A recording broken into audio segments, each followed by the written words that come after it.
Assalamualaikum warahmatullahi wabarakatuh. Bismillahirrahmanirrahim. Alhamdulillahirabbil alamin. Asyhadu an la ilaha illallah wahdahu la syarika lah. Wa asyhadu anna sayyidina Muhammadan abduhu wa rasuluhu la nabiyya ba'dah. Allahumma salli ala sayyidina Muhammadin al-Fatihah lima ughliqa wal khatim lima sabaqa nasiril haqqi bil haqqi al hadi ila siratikal mustaqim. Wa ala alihi wa sahbihi haqqa qadri wa miqdaril azim. Subhanaka la ilma lana illa ma 'allamtana innaka antal alimul hakim. Rabbana iftah bainana wa baina qaumina bil haqqi wa anta khairul fatihin.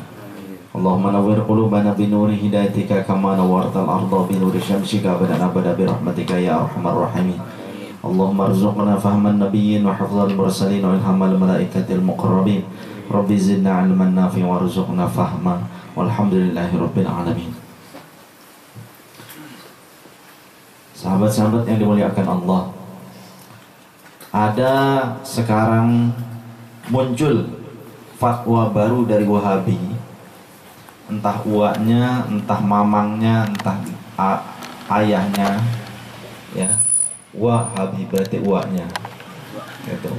Kalau pamannya Manghabi atau Bihabi, ya bibinya, begitu ya.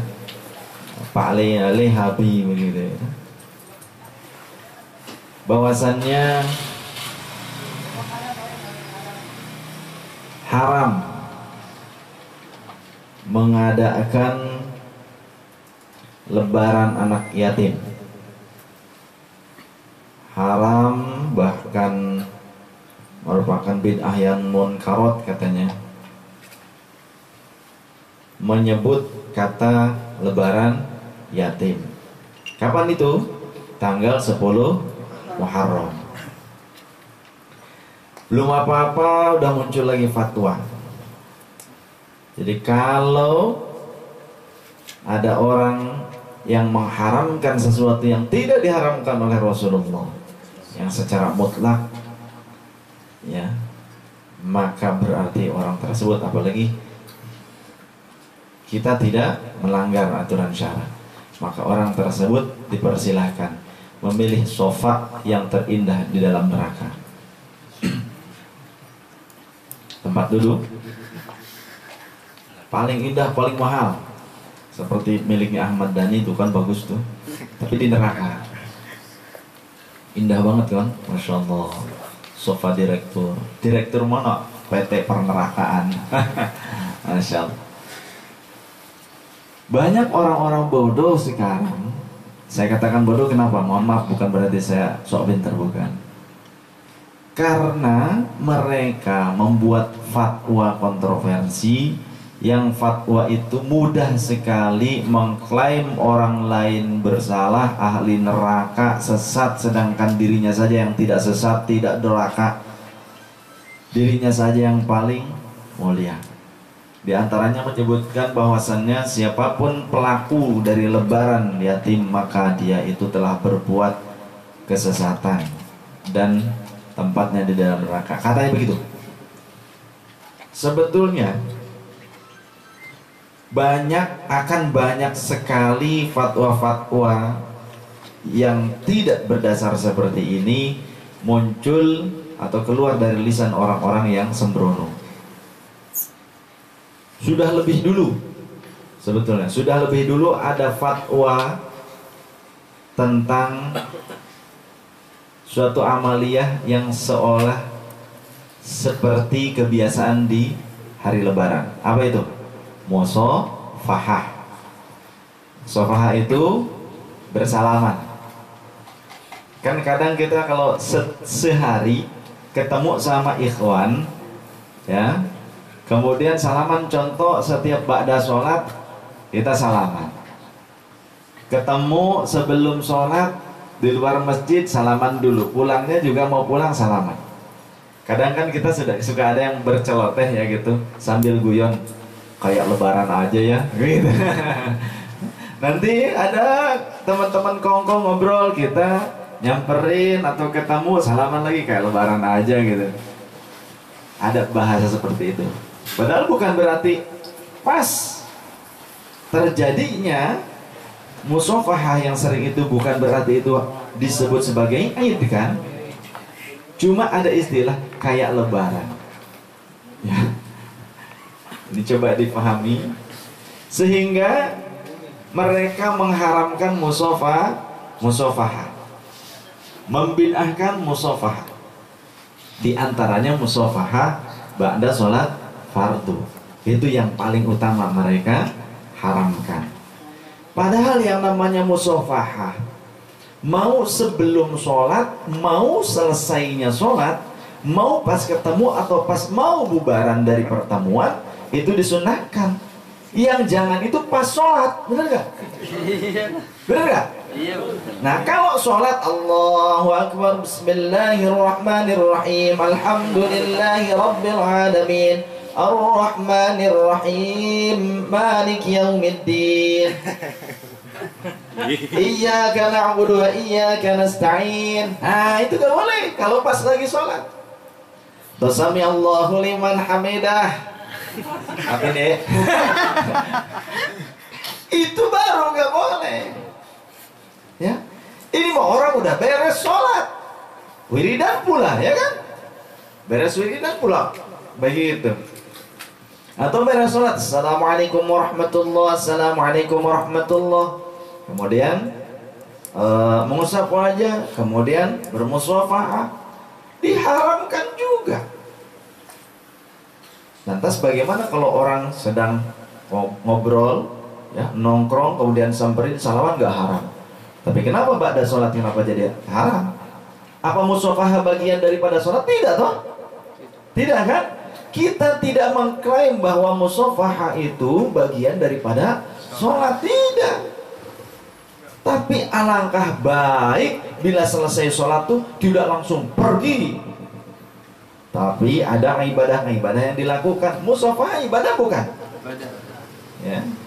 Ma min muslimaini yaltaqiyani wa yatasafahani.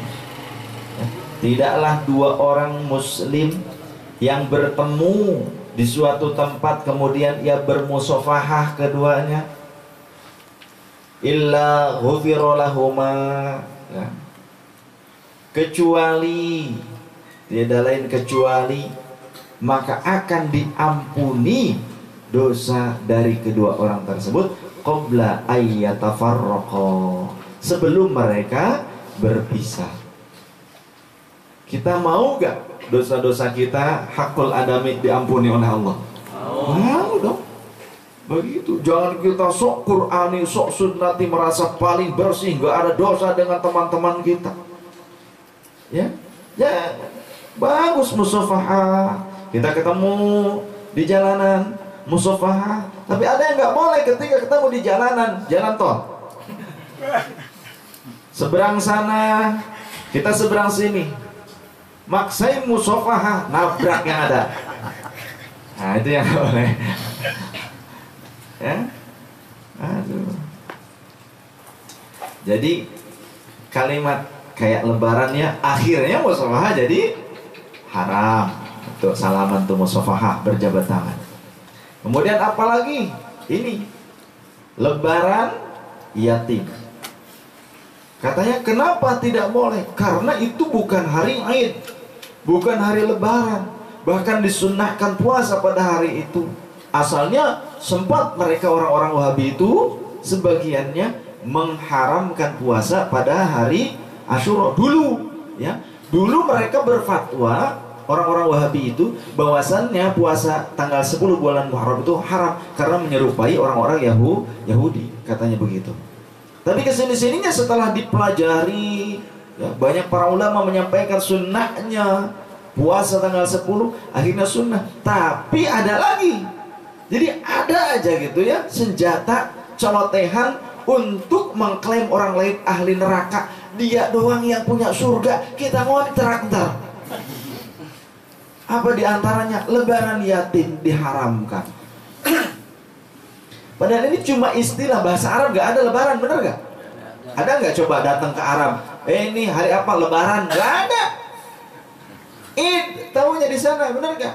Lebaran bahasa kita, bener gak? Seperti tobibun, bahasa Arab tobib, bahasa kitanya ada dokter, ada dukun, ada terapis, ahli terapi, gitu kan? Ada orang pinter lah bahasanya, orang bodoh ada juga begitu. Di Arab gak ngerti itu. Kalau datang ke orang pintar gak, tobib ngertinya. Begitu. Para medis ya tobib pun sama. Begitu. Tukang obatin pokoknya. Nah sekarang bahasa Id dengan Lebaran itu, Lebaran mengistilahkan Id ya dengan bahasa kita Lebaran. Begitu. Tapi di istilah yang lain juga ya, dalam konteks yang lain Lebaran ini bisa dikatakan juga hari-hari penuh sukacita. Nah hari penuh sukacita nggak harus 2 hari dalam setahun. Idul Fitri, Idul Adha berarti selebihnya hari murung semuanya. Hah? Masa sukacita di luar 2 hari Id ini nggak boleh? Siapa yang melarang sukacita di luar 2 hari Id? Ada nggak keterangannya? Tidak boleh bersukacita di luar hari Idul Fitri dan Idul Adha. Semuanya umat Islam harus murung semuanya. Memble, nangis, mewek. Apa semua harus begitu? Hah? Gitu ya. Ya, Lebaran itu diambil dari kata lubaran. Atau apa itu lubaran? Lubar, luber, ya. Kalau bahasa Sunda lubar itu artinya budal. Bubar, lepas. Lepas daripada sakit hatian. Ya, pertemuan karena sukacita, saling memaafkan satu sama lain. Jadi terlepas dari beban dosa hakul adami. Kemudian juga luber bisa jadi. Ya, artinya penuh keberkahan pada hari tersebut. Ya berkah banyak makanan gitu kan, berkah saling memberi satu sama lain, saling memaafkan, itu kan berkah.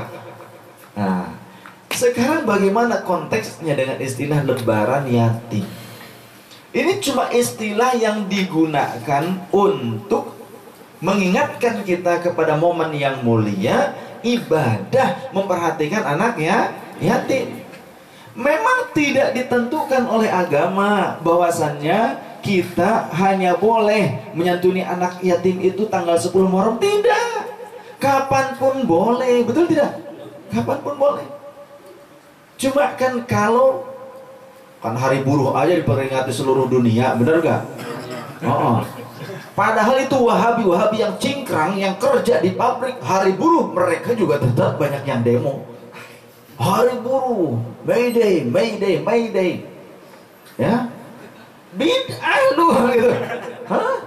Bikin LSM sekarang, FSPMI atau lain sebagainya. Gak taunya nyalon jadi anggota dewan. Begitu kan? Bid'ah. Kalau urusan perut, urusan nafsu aja nggak bid'ah buat mereka.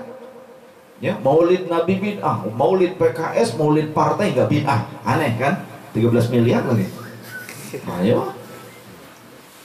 Gede banget. Terus, jadi kenapa disebut lebaran yatim? Sesungguhnya bukan berarti Id dalam Islam itu ditambahi, bukan. Tapi ini alangkah baiknya pada tanggal 10 Muharram itu diisi dengan hal-hal yang baik, diantaranya menyantuni fakir miskin. Kalau ya ada yang berkomentar, kenapa harus tanggal 10 Muharram? Kami tidak mewajibkan menyantuni anak yatim itu hanya tanggal 10. Kapanpun boleh-boleh saja. Begitu kan? Tapi kami menganjurkan umat Islam itu, dianjurkan oleh Rasulullah mengisi 10 Muharram itu dengan berbagai bentuk ibadah. Ya puasa sunnah, ya sodakoh, begitu kan? Di antara sodakoh itu adalah menyantuni anak yatim. Bukan cuma anak yatim, fakir miskin juga ada. Kalau mau disebutin semua, lebaran, anak yatim, fakir miskin, ustadz kepanjangan. Judulnya kepanjangan. Cuma istilah doang. Nah bagaimana nanti juga akan datang lagi fatwa, timbul lagi haram mengadakan lebaran Betawi. Bener gak? Ada kan kalau di Indonesia ini, di Jakarta, lebaran Betawi. Tanggal berapa tuh? Orang Betawi tanya aja. Apal kagak tuh? Ya. 22 Juni ya. Betul gak? Enak. Coba, Lebaran Betawi itu apa? Apa sebelumnya orang Betawi sebulan penuh sebelum Lebaran tanggal 22 Juni? Tiap 22 Juni kumpul bareng kan? Di Monas, di mana dan sebagainya. Apa sebelumnya puasa dulu dijadikan Ramadan lah sebulan gitu? Hah? Enggak kan? Enggak. Atau pada saat itu berkurban, jadi Idul Kurban? Enggak. Cuma istilah di mana orang banyak berkumpul dalam sukacita, Ini di Indonesia. Itu berkumpul dalam sukacita, berkumpul banyak silaturahim lain sebagainya, saling memberi satu sama lain. Nah, ini diistilahkan dalam bahasa kita Lebaran. Ada lagi nanti Lebaran ketupat bahasanya. Kapan itu? Tanggal 8 Syawal. Lebaran kedua bilang, ada lagi orang yang bilang begitu. Nanti haram lagi. Ya? Dasar Wahabi mah. Begitu. Maksudnya ini istilah. Kan selesainya kita Lebaran tanggal 1 bulan Syawal. Kita buka tuh kan, setelah 1 bulan penuh kita puasa Ramadan. Kecuali yang enggak. Kemudian kan sunnah lagi puasa. Setelah itu kan 6 harian ya. Maka berarti tanggal 8-nya diistilahkan oleh orang-orang, sebagian orang dengan istilah Lebaran ketupat katanya. Maksudnya adalah tanggal 8 Syawal. Bukan berarti hari Id, bukan ya. Selesainya orang melaksanakan puasa sunnah Syawal. Nanti diharamkan lagi. Masya Allah. Hati-hati dengan fatwa. Seseorang yang berfatwa tanpa ilmu, maka pilih tempat duduk di dalam neraka. Begitu kata Rasulullah SAW. Kemudian bagaimana? Apalagi maksudnya tanpa ilmu di sini menyalahi aturan tanpa kompetensi ilmu ya.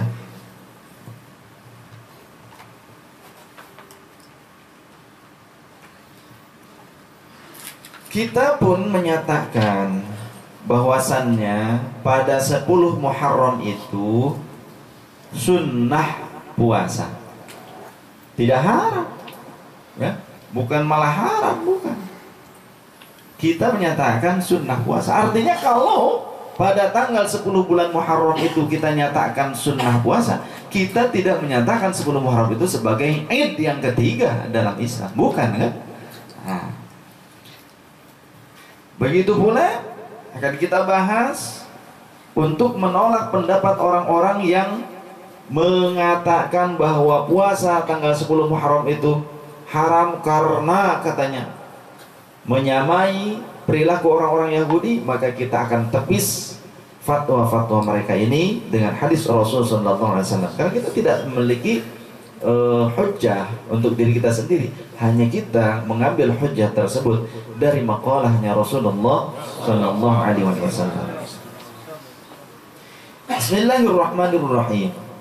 An Muawiyah bin Abi Sufyan radhiyallahu anhu qala sami'tu Rasulullah sallallahu alaihi wasallam yaqulu inna hadha yawm Ashura wa lam yuktab alaikum siyamuhu wa ana sha'imun faman syaa'a shama wa man syaa'a falyuftir. Diriwayatkan dari sahabat Muawiyah bin Abi Sufyan radhiyallahu anhu. Beliau berkata bahwa saya mendengar Nabi sallallahu alaihi wasallam bersabda bahwa ini adalah hari Ashura, tanggal 10 bulan Muharram, dan tidak diwajibkan kepada kalian untuk berpuasa, tidak diwajibkan berpuasa pada hari Ashura kata Rasul, namun saya berpuasa pada hari Ashura. Bagi yang ingin berpuasa maka boleh, dan bagi yang tidak dipersilahkan untuk berbuka. Riwayat Imam Bukhari dan Muslim, dikutip juga dinukil di dalam kitab Fiqh Sunnah. Kemudian an Aisyah radhiyallahu anha qalat kana yaum Ashura yaumun tasumuhu Quraisyun fil jahiliyati wa kana Rasulullah sallallahu alaihi wasallam yasumuhu falamma qadima al-Madinata shamahu wa amara an-nasa bi siyamihi falamma farada Ramadan qala man syaa'a shamahu wa man syaa'a tarakahu muttafaq alaih. Nailul Awtar juz keempat. Sayyidah Aisyah radhiyallahu anha berkata, adalah hari Asyura merupakan hari yang biasa orang-orang Quraisy, orang-orang jahiliyah berpuasa pada zaman jahiliyah. Dan adalah Nabi sallallahu alaihi wasallam berpuasa pada hari Asyura tersebut. Dan setelah beliau hijrah ke Madinah, beliau puasa pada hari Asyura dan menyuruh orang untuk berpuasa pada hari itu. Maka setelah diwajibkan puasa Ramadan, beliau bersabda, bagi yang ingin berpuasa pada hari Asyura boleh, dan bagi yang tidak juga tidak mengapa. Riwayat Imam Bukhari dan Muslim. Jadi dulu, sebelum diwajibkannya puasa Ramadan, puasa Asyura ini diwajibkan bagi kaum muslimin. Ya, diwajibkan.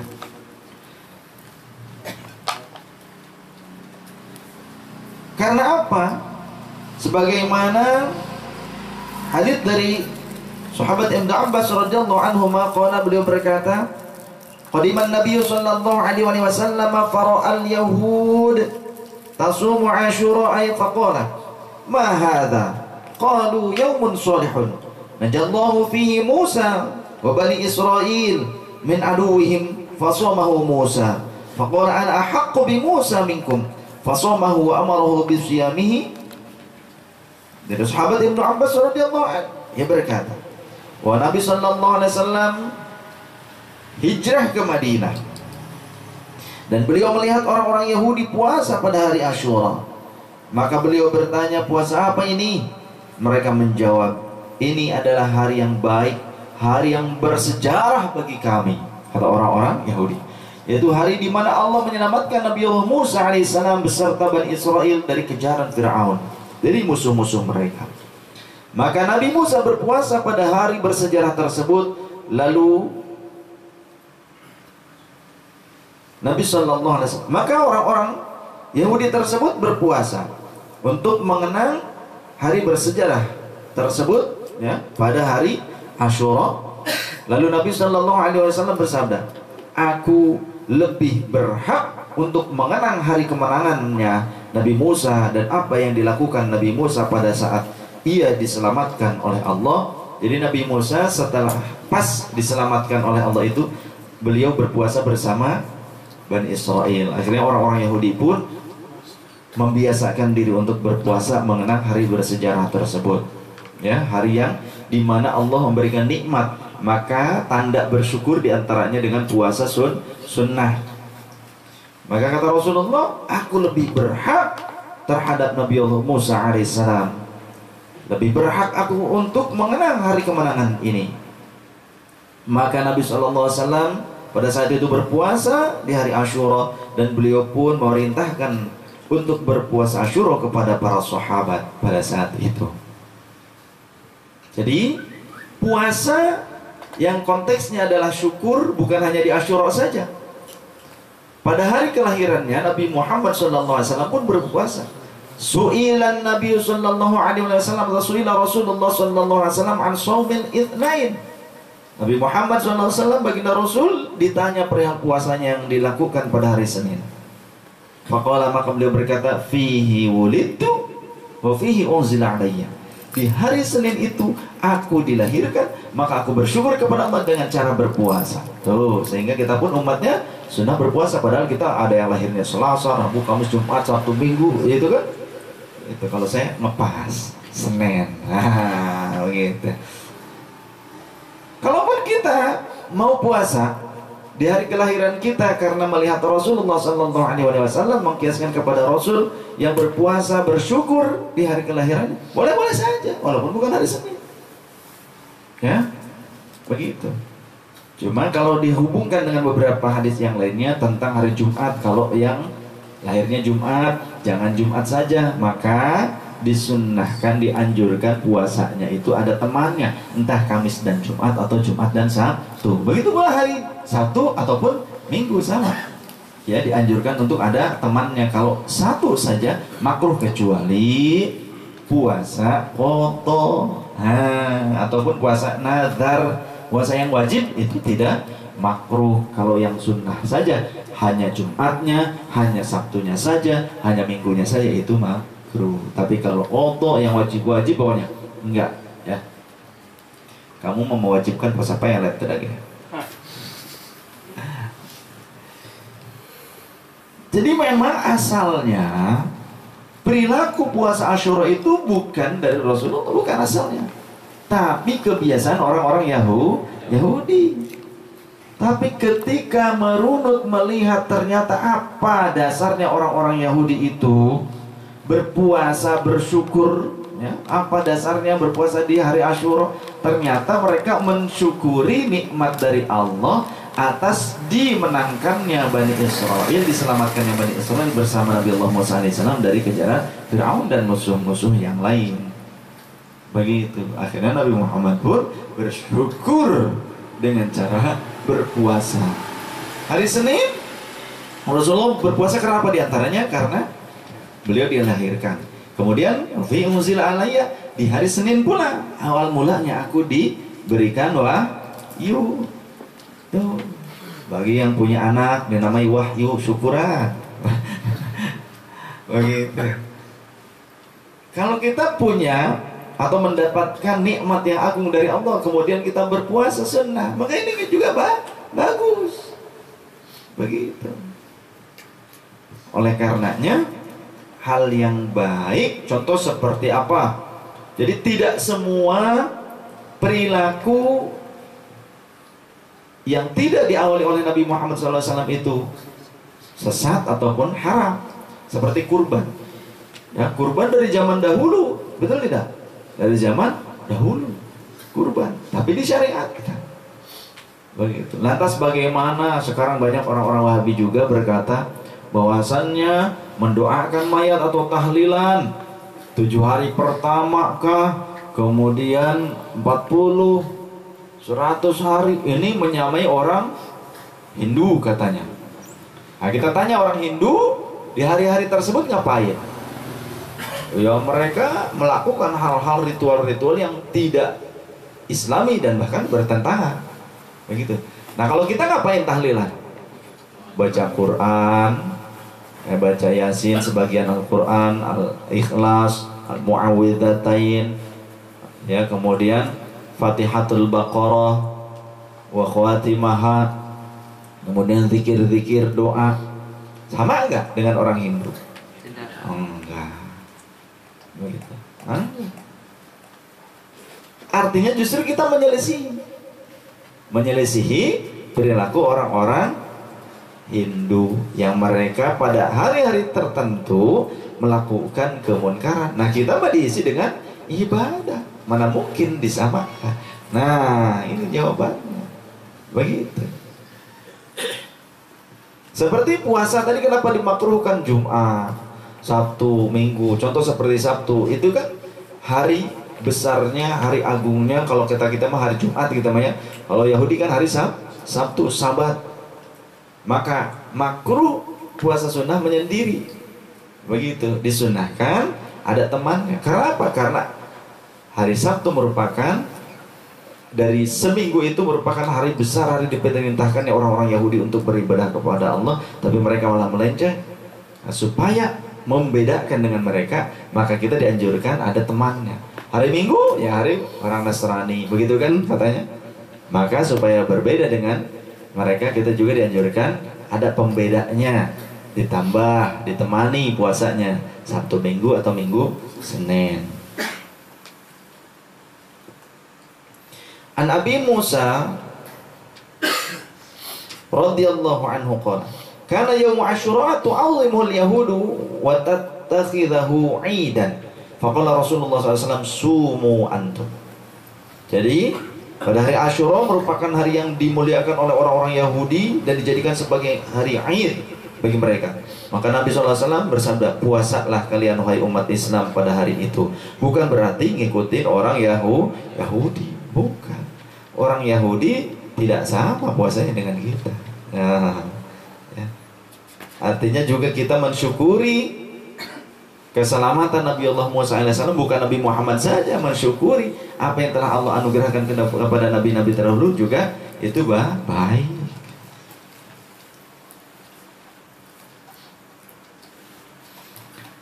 Oleh karenanya, ketika Rasulullah ingin membedakan perilaku puasanya umat muslim dengan perilaku puasanya orang Yahudi, maka ada suatu riwayat An Ibnu Abbas radhiyallahu anhu qala lamma shoma Rasulullah sallallahu alaihi wasallam yaum Asyura wa amaru bisyamihi qalu ya Rasulullah sallallahu alaihi wasallam innahu yaumun tu'azzimuhu al-yahud wan nasara وقال إذا كان العام المقبل إن شاء الله صمنا اليوم التاسع قال ولم يأتي المقبل حتى توفي رسول الله صلى الله عليه وسلم. Riwayat Imam Muslim dan Abi Daud. Diceritakan dari Ibnu Abbas radhiyallahu anhuma, pada waktu Nabi sallallahu alaihi wasallam berpuasa Asyura dan Nabi menyuruh para sahabatnya untuk berpuasa, mereka bertanya, wahai Rasulullah sallallahu alaihi wasallam, sesungguhnya pada hari ini adalah hari di mana orang-orang Yahudi dan Nasrani menjadikan hari besar bersejarah.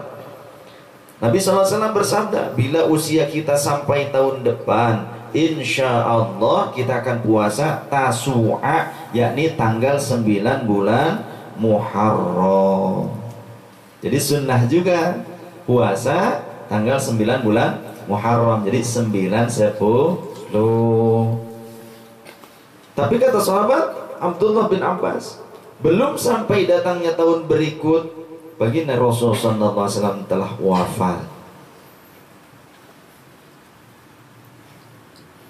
Jadi sejumlah ulama menilai sunnah untuk menggabungkan puasa Asyura dengan puasa sehari sebelumnya, bahkan sehari setelahnya, tanggal 11 juga ada, ya. Jadi 9, 10 plus 11, atau mau 10-nya saja pun boleh tetap. Tambah 9 atau 9, 10 bagus, atau 10, 11 juga bagus, nanti kita akan bahas. Sekarang yang 9, 10, 11 3 hari ini. Dari mana dasar hukumnya? Berdasarkan hadis dari Ibnu Abbas radhiyallahu anhu, qala anna Nabiy sallallahu alaihi wasallam sumu yaum Asyura wa khaliful yahuda sumu qablahu yauman wa ba'dahu yauman.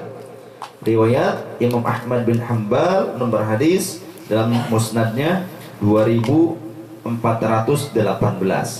Imam Humaidi meriwayatkan dalam kitab hadis beliau nomor hadis 485. Kemudian Imam Ibnu Khuzaimah dalam kitabnya nomor hadis 2095. Jadi menurut sahabat Abdullah bin Abbas radhiyallahu anhu, bahwa Nabi sallallahu alaihi wasallam bersabda, puasalah kalian pada tanggal 10 Muharram dan jangan menyerupai Yahudi. Maka puasalah satu hari sebelumnya, yakni tanggal 9 Muharram, dan setelahnya, yakni 11 Muharram. Nah, kalau ada orang bilang, mana ada keterangannya disunahkan puasa tanggal 11 Muharram ini? Makanya harus tolabul ilmi, harus ngaji gitu. Mulia ngaji itu. Jadi paham, nggak terpeleset menyalahkan orang lain, gak terpeleset membid'ahkan orang lain, gak terpeleset mengkafirkan orang lain. Begitu. Ada juga para ulama yang berpendapat bahwa boleh puasa hanya satu hari tanggal 10 Asyura saja, tanpa dibarengi dengan puasa yang lainnya, setelah ataupun sebelumnya tanpa, ya. Jadi suila Ibnu Abbas radhiyallahu anhu an siyami yaum Asyura qala ma alimtu anna Rasulullah sallallahu alaihi wasallam shoma yawman yatlubu fadlahu 'ala al-ayyami illa hadzal yawma wa la syahran illa hadzal syahri, yakni Ramadhana. Riwayat Imam Bukhari dan Imam Muslim. Saya tidak pernah melihat Nabi sallallahu alaihi wasallam berpuasa satu hari dengan mengharap fadilahnya atas hari-hari yang lain selain pada hari ini, yakni tanggal 10 Muharram, dan tidak dalam bulan-bulan yang lain selain dalam bulan ini, yakni bulan Ramadan. Artinya Rasulullah juga pada saat itu hanya melaksanakannya tanggal 10, belum sempat beliau melaksanakan untuk menggabungkan dengan tanggal 9 ataupun tanggal 11. Jadi tetap boleh menurut sebagian ulama, tidak makruh. Cuma afdolnya ditemenin, begitu ya, afdolnya.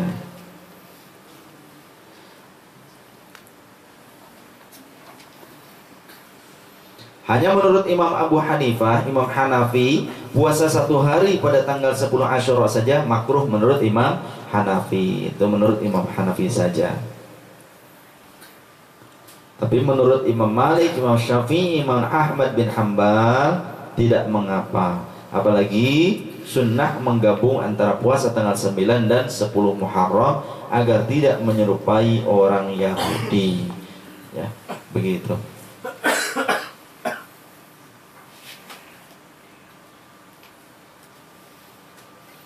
Jadi ini semua benar adanya. Kita disunnahkan puasa tanggal 9 Muharram, disunnahkan puasa tanggal 10 Muharram, disunnahkan tanggal 11 Muharram.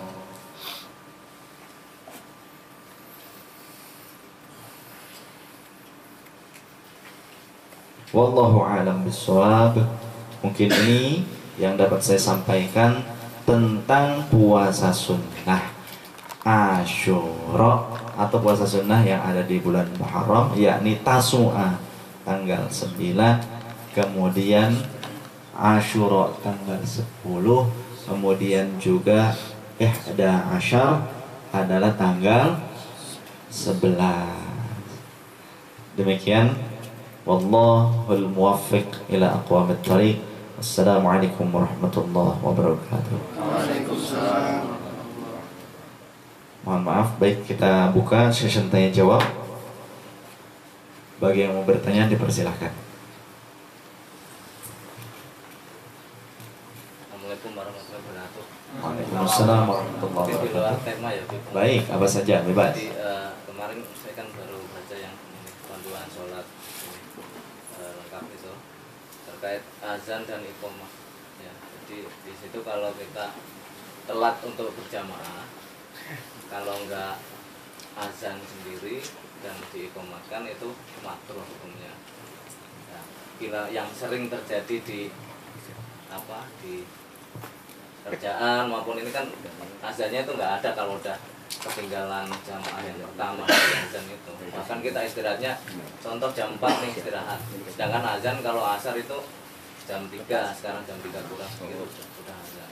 Itu bagaimana gitu? Atau azan lagi atau seperti apa? Baik, jadi sunnah hukumnya ya ketika kita mau melaksanakan sholat berpisah dari jamaah yang sebelumnya. Kita jam berapapun pokoknya di waktu sholat ya, waktu sholat kita sunnah mau berjamaah ataupun sendiri. Sunnah hukumnya, sunnah adzan dan iqomah. Gak usah seperti adzan kencang-kencang yang lain. Sebetulnya fungsinya apa? Apalagi kalau di masjid ada khawatir ada orang yang juga belum sholat, kita adzan dan iqomah, oh berarti ini orang mau sholat berjamaah juga, mengharapkan ada jamaah. Seperti itu juga. Dan di antara fadilahnya, siapa orang yang sebelum sholatnya melaksanakan adzan dan iqamah, kalaupun tidak ada manusia yang menjadi jamaahnya, maka Allah mengirimkan malaikat untuk menjadi jamaah sholatnya tersebut. Begitu. Jadi sunnah hukumnya sunnah, tidak sampai haram meninggalkannya, enggak. Ya, jadi sunnah melaksanakan adzan dan iqamah yang enggak seperti yang pertama. Maksudnya yang pertama tuh adzan orang pakai speaker dilamakan, kemudian dikeraskan.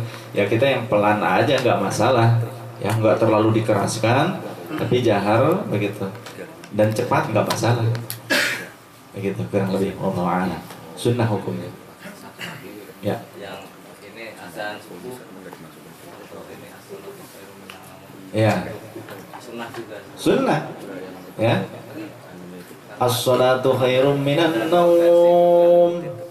Sunnah. Pas yang kaum wahabi azan itu polosan nggak ada untuk bangunin orang. Cuman kalau yang mungkin dari teman-teman sendiri Di Masjidil Haram, Masjid Nabawi pun pakai. Ya, jadi sunnah dari Rasul itu bukan mengada-ngada. Jadi kalimat as-salatu khairum minan naum dalam sholat subuh itu sunnah. Sunnah. Ya.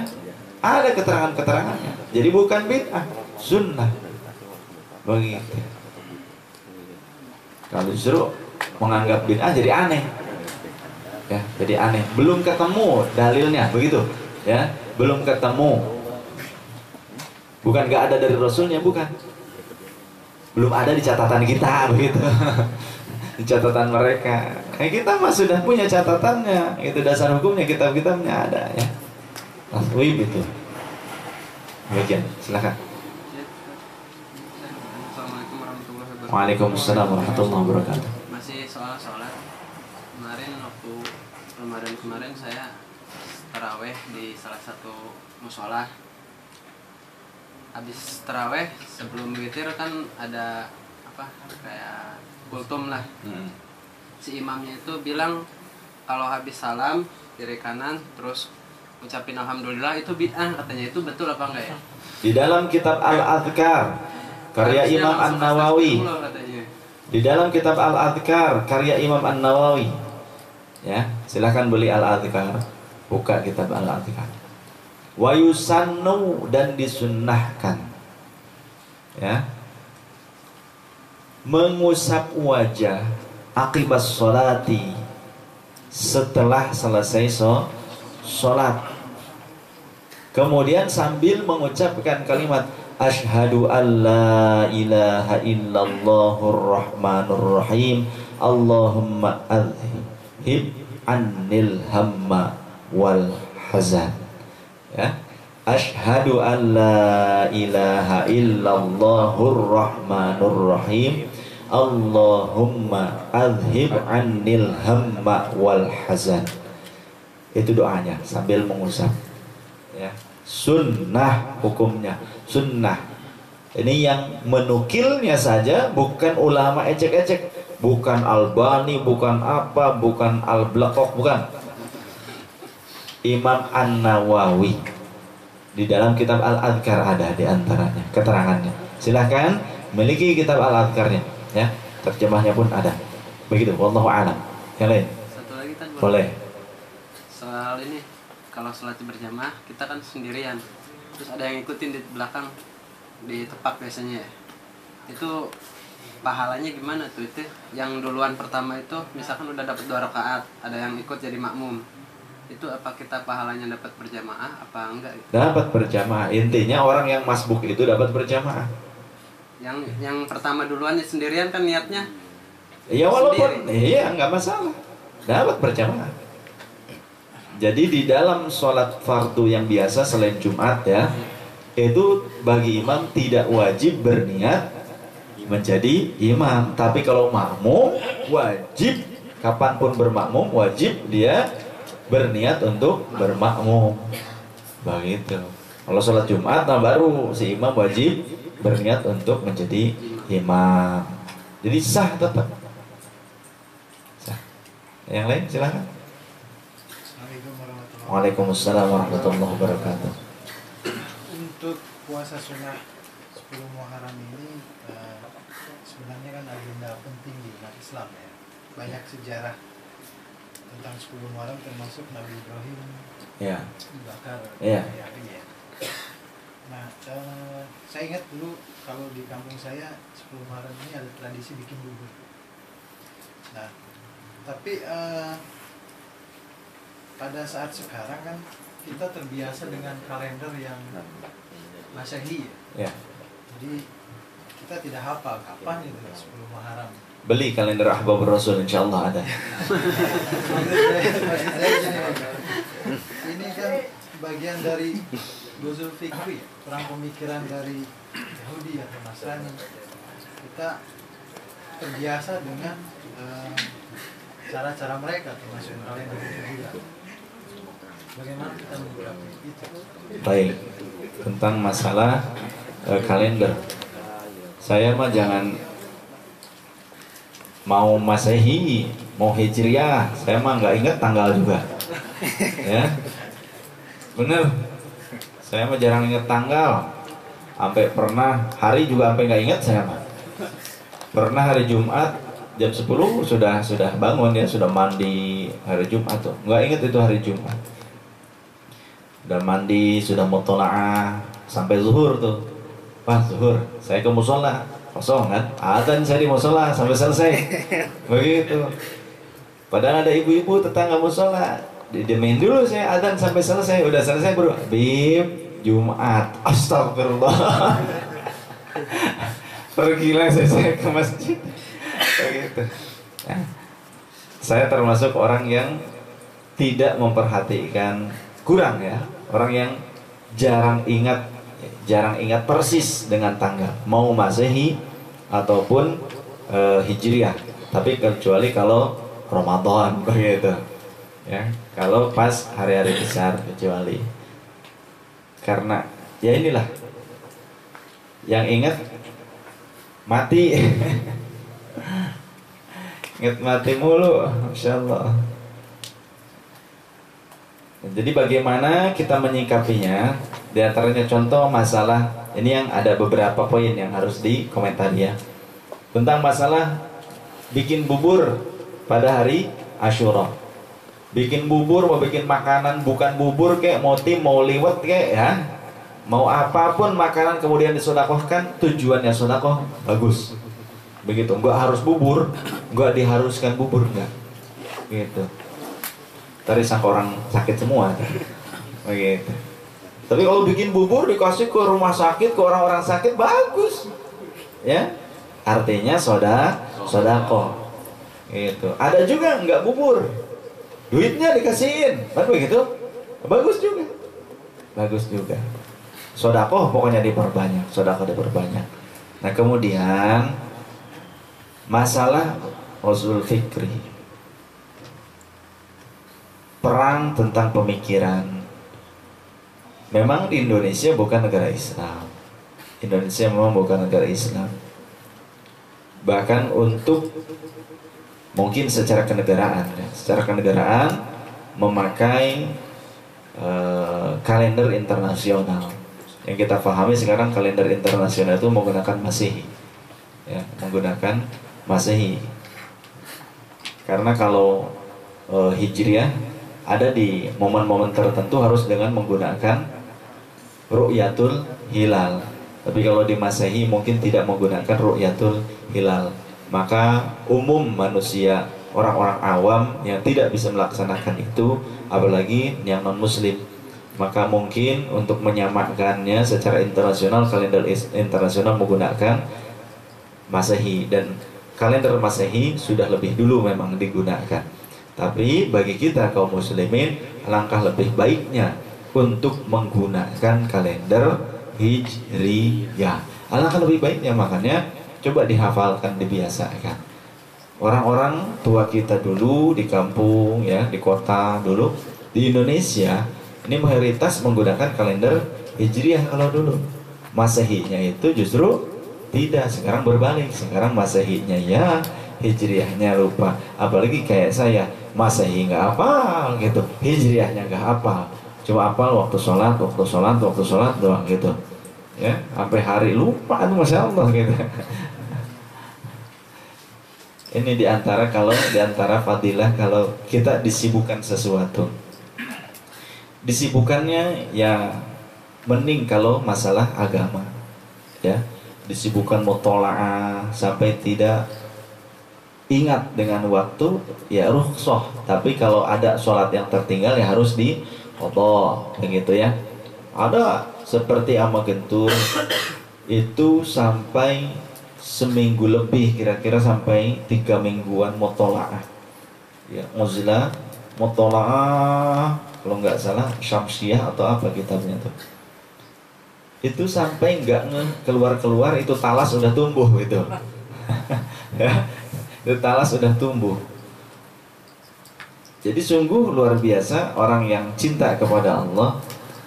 Bukan berarti saya mengklaim diri saya adalah orang yang mencintai Allah seperti para wali-wali tersebut, bukan. Tapi ya harapan mah ada. Ya, kita berharap boleh toh, boleh berdoa juga boleh. Ya walaupun kita bukan walinya Allah, tapi minimal kita sebagai orang yang menapaki perjalanan-perjalanan ruhani para walinya Allah. Jadi sekali lagi, bagi kita umat muslim seyogianya kita menghafalkan pertanggalan Hijriyah. Ya, jangan kayak saya banyak lupanya, ya Masehi lupa, nggak ingat tanggal berapa tuh, begitu. Hijriyah juga lupa, begitu. Gajian juga lupa karena nggak pernah gajian ya. begitu. Nggak pernah saya minta ke kantor temin, nggak saya gitu ya, ke Daihatsu nggak pernah begitu. Jadi komentar saya untuk masalah yang tadi seperti itu. Yang lain dipersilahkan bertanya. Assalamualaikum warahmatullahi wabarakatuh. Baik, ya dok. Ini ya bahasa di dalam azan harus menghadap kiblat, harus menghadap kiblat itu. Sunnah ketika azan itu menghadap kiblat dan berdiri bagi yang mampu.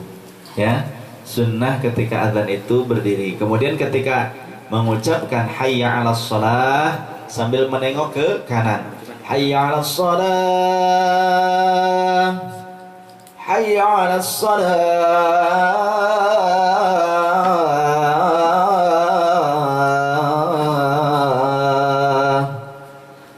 Hayya 'alal falah. Nengok ke kanan, naik ke kiri. Hayya 'alal falah.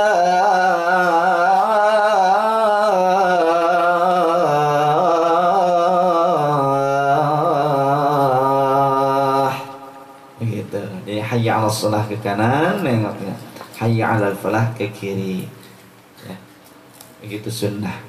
Sunnah muadzin itu sambil berdiri dan menghadap kiblat juga sunnah punya wudu. Jadi wudu dulu, ya, bukan azan dulu kemudian wudu, wudu dulu baru azan. Begitu. Silakan. Tar dulu yang tadi. Ayo mas ayo. Waalaikumsalam warahmatullahi wabarakatuh. Saya dapat keterangan dari salah satu guru saya bahwasanya adanya kewajiban dari anak laki-laki untuk memberikan sebagian rezekinya hingga 30%. Berapa? Hingga 30% Kepada orang tua. tidak ada ketentuan khusus persentase berapa yang harus diberikan kepada orang tua, tidak ada. Ya, itu hanya pendapat orang sekarang. Gitu. Selama saya ngaji, dari saya dilahirkan dikasih tahu gitu. Ya, karena saya lahir di lingkungan pesantren gitu.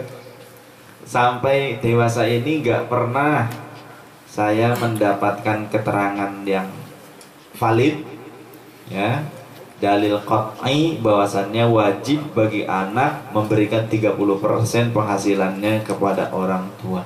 Gimana kalau penghasilannya sehari 15.000? Begitu. Jadi tidak ada kewajiban yang diprosentasekan seperti itu, tidak. Tapi yang ada si anak wajib untuk menafkahi orang tua. Tidak disebutkan persentasenya, ya. Jadi sekemampuan dan menurut ukuran adat bagaimana kecukupan bagi manusia untuk hidup, begitu. Assalamualaikum warahmatullahi wabarakatuh. Waalaikumsalam warahmatullahi wabarakatuh. Ini masalah sholat ya. Masalah sholat itu penting seharian tidak kita ini. Jadi rukun gerakan sholat itu kan kalau ditambahkan kan batal ya.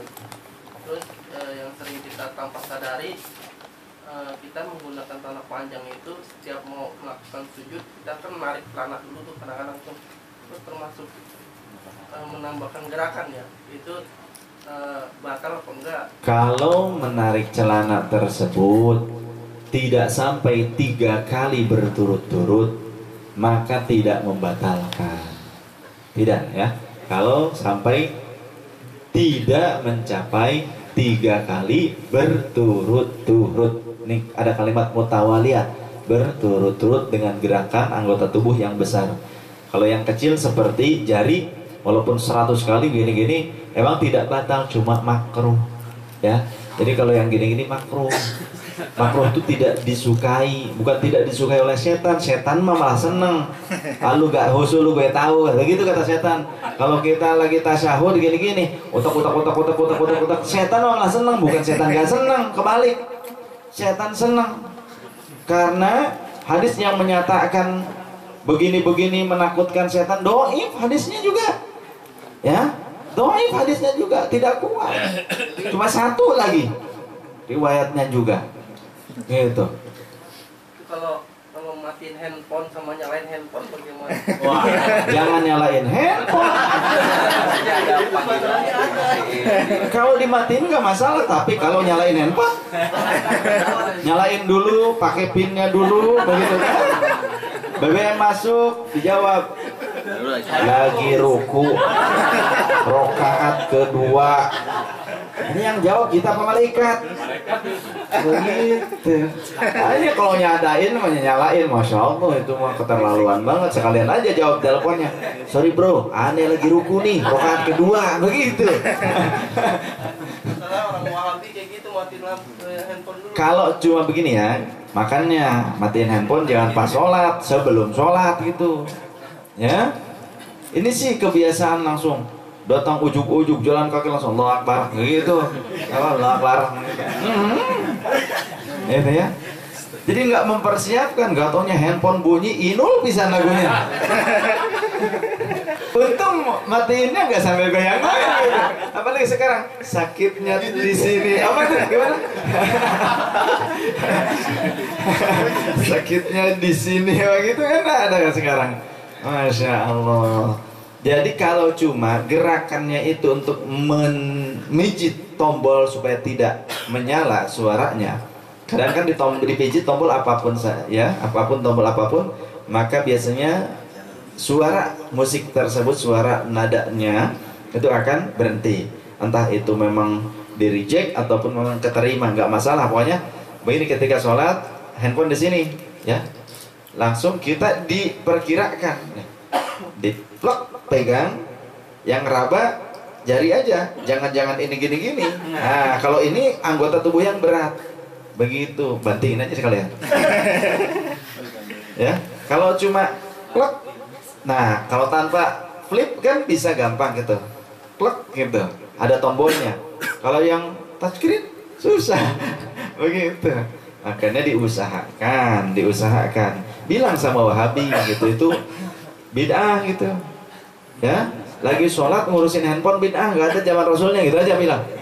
Ya, apa-apa bid'ah, sama ngurusin handphone pas sholat juga bid'ah. Mau matiin kan ini berisik sama orang lain. Siapa suruh bawa handphone, zaman Rasul nggak ada. Bener nggak? Sholat bawa handphone nggak dimatiin lagi, zaman Rasul nggak ada, kan begitu istilahnya. Kalau urusan bid'ah ngebalikinnya gitu. Apalagi kalau muka lu juga bid'ah. Zaman Nabi kagak ada yang mau kayak lu. Masya Allah. Jadi tidak batal kalau yang handphone tombol. Ini prediksi ya, prediksinya kan harus cermat. Kalau handphone yang ada tombolnya, mungkin dipencet tombol manapun, asal kita plek, dikira-kira adalah plek, matikan. Ini nggak membatalkan.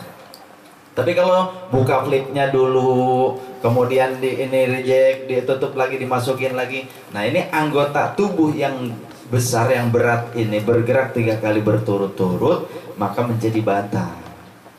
Begitu. Emangnya nunggu telepon dari siapa sih sampai sholat nggak dimatiin, nggak di silent? Dari Inul, Bib. Dari Inul. Enggak, dari itu Siti Badriyah katanya.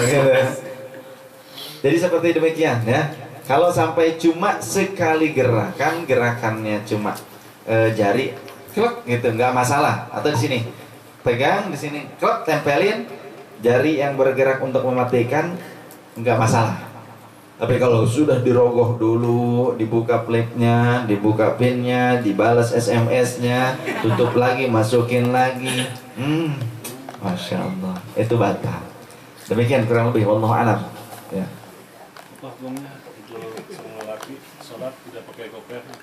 Hukumnya makruh pria sholat tidak pakai penutup kepala, makruh hukumnya ya. Maka diusahakan kalau tidak pakai peci, topi dibalikan bisa. Ya, ada selayar pakai selayar, ya. Ada karung pakai karung. Ya, jadi dibiasakan ngaji, baca Quran, kemudian sholat. Ini dibiasakan bagi kaum pria itu untuk menutup kepalanya. Begitu. Ya, yang lain silakan. Ya. Assalamualaikum warahmatullahi wabarakatuh. Waalaikumsalam warahmatullahi wabarakatuh. Mau tanya tentang itu puasa sunnah. Ini kan Kanjeng Nabi berpuasa di hari Senin ini kan apa ya? Bersyukur ya, atas kelahirannya. Nah, yang saya tahu puasa kan ada yang Senin Kamis. Nah, isi dari Kamisnya itu apa? Kemis adalah pergantian buku amal seminggu sekali.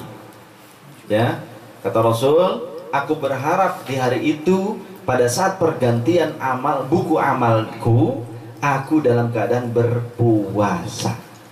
Begitu. Yang lain? Cung, ayo buruan. Gak kucing sih, ayo. Gini Beb, saya kan Ini rekaman harus banyak diedit nih.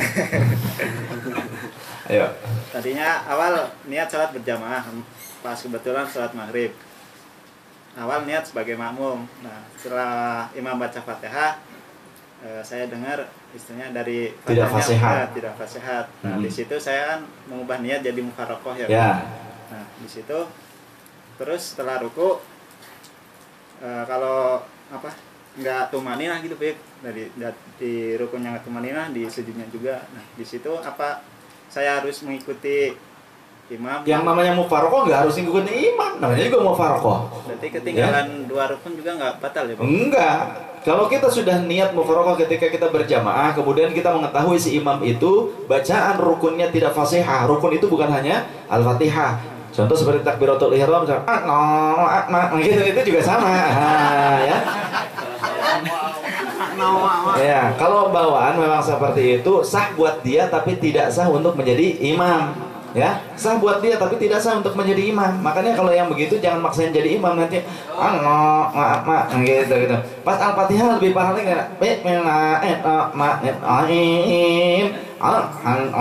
Jadi gimana nanti batal orang lain semua, kasihan ya. Maka mohon maaf ini namanya juga fikih. Bukan saya mendiskreditkan, bukan. Karena banyak orang yang sekarang tidak tahu diri, tidak fasihat, kemudian memaksakan menjadi imam. Seperti itu. Dan tidak mau belajar lagi. Padahal ada yang lebih fasihat. Begitu, ada yang lebih fasihat. Oleh karenanya ketika kita berjamaah, kemudian mengetahui si imam itu tidak mencukupi rukun, ya tidak mencukupi rukun, contoh seperti fasihat dalam membaca Al-Fatihah, maka kita bermufarokoh, memisahkan diri. Nah, pada saat memisahkan diri tidak diharuskan ngikutin gerakannya sama dengan imam. Tidak, apalagi ketika imam itu tidak tumak ninah. Apa tumak ninah? Berhenti sejenak, menenangkan diri seukuran kalimat subhanallah dengan tartil. Seukurannya bukan berarti harus ngucapin itu, bukan. Ya, ada yang salah sangka harus ngucapin subhanallah, bukan harus ngucapin, seukuran panjangnya, durasinya, ukuran pembacaan tasbih yang sempurna. Begitu. Jadi kita walaupun gerakannya imam udah sujud kita masih berdiri kayak gitu, imam udah berdiri lagi kita baru ruku, kayak nggak masalah, namanya juga sudah mufarokoh. Kalau nanti orang bertanya atau si imam bertanya, kenapa kamu kok nggak sama dengan saya? Kamu menurut saya, mohon maaf ya, dari kacamata fikih yang saya pelajari, kamu tidak mencukupi rukun yang saya yakini. Ya, ini diantaranya fasihahnya dalam masalah Fatihah. Gampang kita sampaikan saja seperti mohon maaf, ini penilaian saya. Makanya saya mufarokoh, saya nggak ngajak-ngajak orang untuk orasi, begitu kan? Batal tuh si imam batal, jangan beri makmum ke dia, nggak begitu ya, kita aja begitu ya, kurang lebih. Allahu a'lam. Yuk, Cung. Saya mau nanya lagi, Bin. Ya, boleh. Boleh, Bin. Maaf ya. Iya, nggak apa-apa. Yang lain mah gini-gini soalnya, gini-gini. Bingung saya. Masih soal sholat nih. Ada dua pendapat nih pas takbiratul ihram.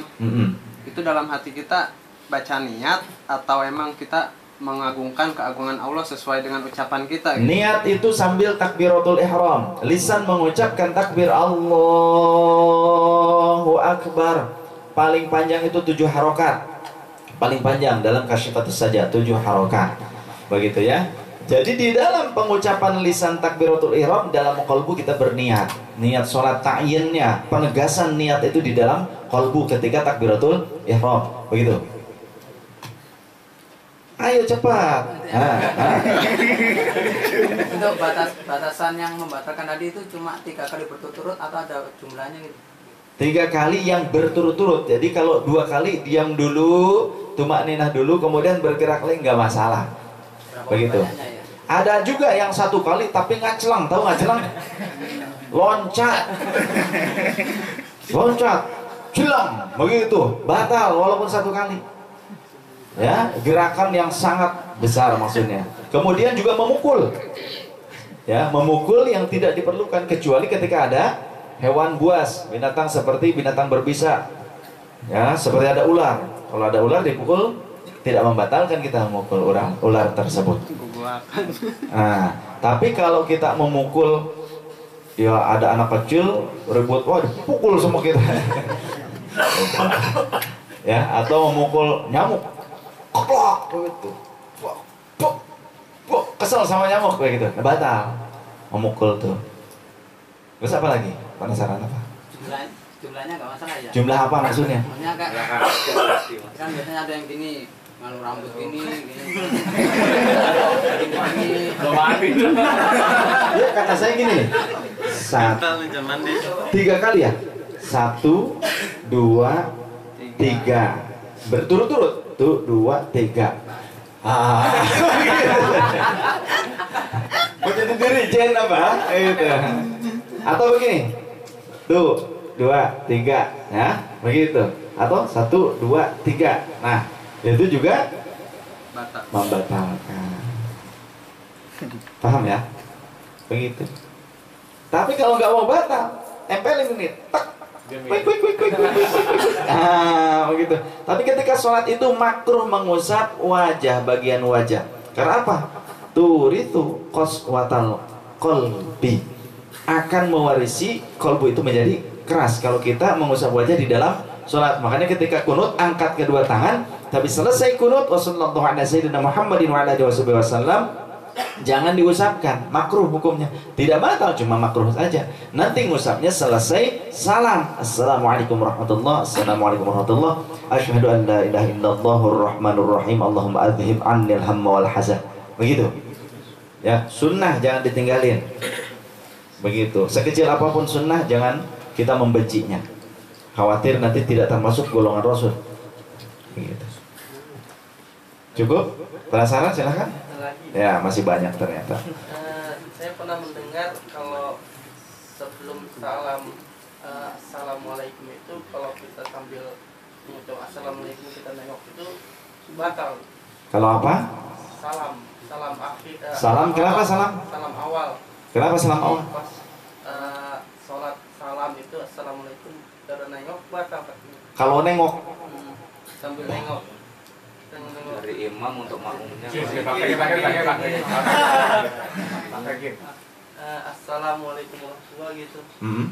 Jadi sebelum selesai salamnya itu udah nengok.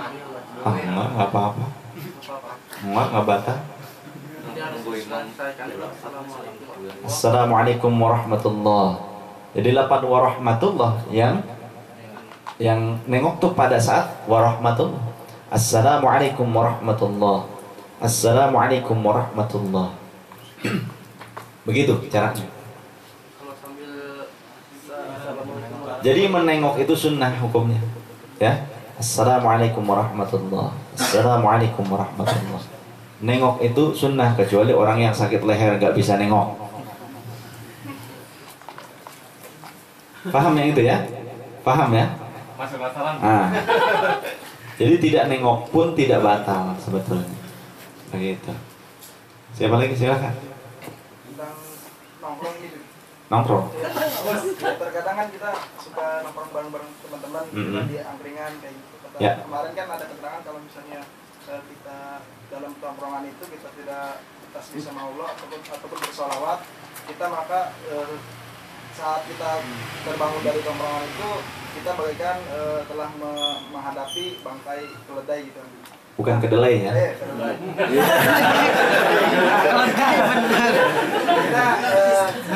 Kita saat kita nongkrong itu kan sering ngobrol.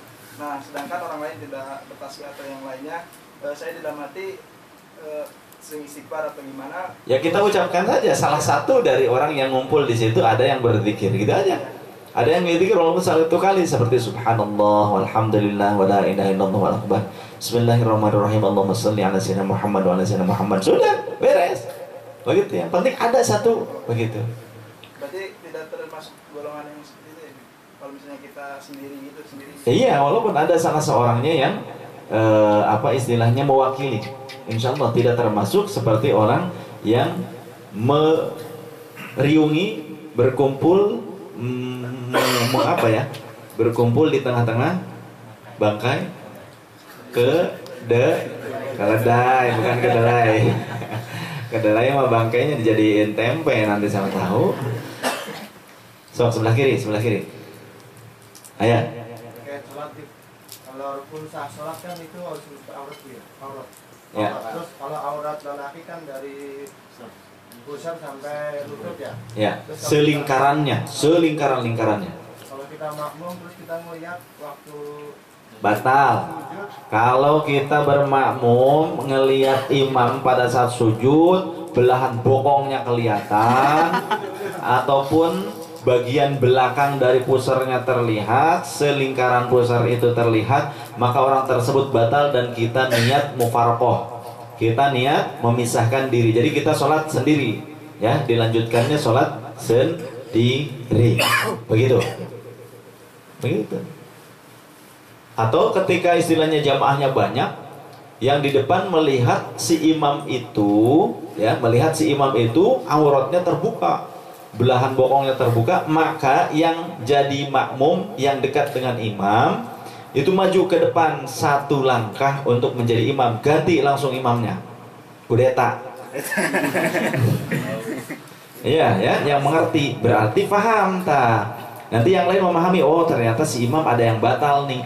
Nanti setelah sholat sampaikan bahwa kamu tadi terbuka auratnya dan kamu batal tidak menyadarinya. Begitu, nggak masalah, boleh. Begitu, ya. Kalau imamnya nggak merasa. Imamnya nggak merasa, ya makanya diawali sejak sebelum sholat itu dipersiapkan. Makanya Rasulullah mengajarkan jangan kalian tergesa-gesa menuju sholat. Akhirnya seperti itu, tidak mempersiapkan dulu untuk menutup auratnya, bagaimana ketika sholat akan terbuka, ya.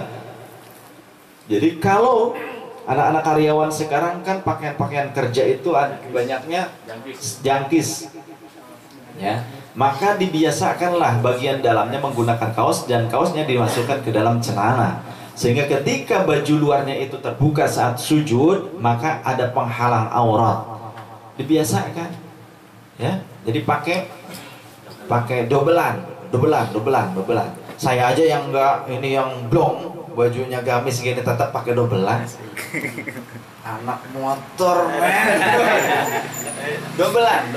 Dibiasakan, ya.